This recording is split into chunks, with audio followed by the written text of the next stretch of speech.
Kamalapur cross రోడ్లో కాళేశ్వరం సరస్వతి పుష్కరాలకు వెళ్లే భక్తులకు అన్నదానాన్ని ప్రారంభించిన Bhupalpally MLA Gandra Satyanarayana Rao. సోలిస్ iCare hospital Hyderabad మరియు దాతల సహకారంతో ఉచిత అన్నదాన కార్యక్రమం ఏర్పాటు చేశారు. ఈ రోజు నుండి 26వ తేదీ వరకు ఉచిత అన్నదానం ఉంటుందని తెలిపారు. ప్రతిరోజు 2000 మందికి సరిపడా భోజన ఏర్పాట్లు ఉంటాయని తెలిపారు. కాళేశ్వరం సరస్వతి పుష్కరాలకు వచ్చిపోయే భక్తులకు కమలాపూర్ క్రాస్ రోడ్ దగ్గర ఆగి భోజనం చేయాలని ఎమ్మెల్యే సూచించారు. ప్రతిరోజు 2-3 రకాల కూరలతో ఒక వడతో పాటు మజ్జిగతో కూడిన భోజనాన్ని అందిస్తున్నట్లు తెలిపారు. సరస్వతి పుష్కరాలను పురస్కరించుకొని ఇది భూపాలపల్లి దాటిన తర్వాత కమలాపూర్ క్రాసింగ్లో రోజు నిత్య అన్నదాన కార్యక్రమం 15వ తారీఖు నుంచి 20వ తారీఖు వరకు 26వ తారీఖు వరకు అన్నదాన కార్యక్రమము నిర్వహించడం జరుగుతూ ఉంది.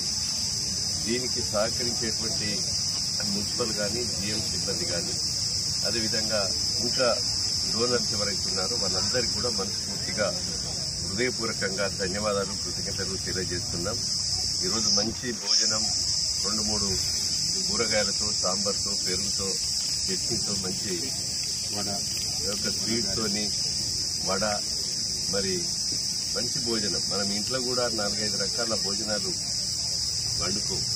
ఈరోజు స్వీట్ కూడా మనము దేవాలయాల్లో పెట్టేటువంటి స్వీట్ లెక్క వడాలు కూడా మంచి భోజనం ఈరోజు ఏర్పాటు చేయడం జరిగింది. భక్తులకు విజ్ఞప్తి చేస్తున్నాం, మీరు సరస్వతి పుష్కరాలకు స్నానం చేసేటువంటి భక్తులందరూ కూడా కమలాపూర్ క్రాస్ వద్ద భూపాలపల్లి దాటిన తర్వాత కాళేశ్వరం నుంచి పోయే ముందు భూపాలపల్లి ఎంట్రన్స్ అయ్యే ముందు కమలాపూర్ జంక్షన్లో అన్నదాన కార్యక్రమం 15వ తారీఖు నుంచి 26వ తారీఖు వరకు మరి నిత్య అన్నదాన కార్యక్రమం జరుగు కనుక దీన్ని పాల్గొని భోజనం చేసుకోవాల్సిందిగా ఇది భక్తులకు విజ్ఞప్తి చేస్తుంది.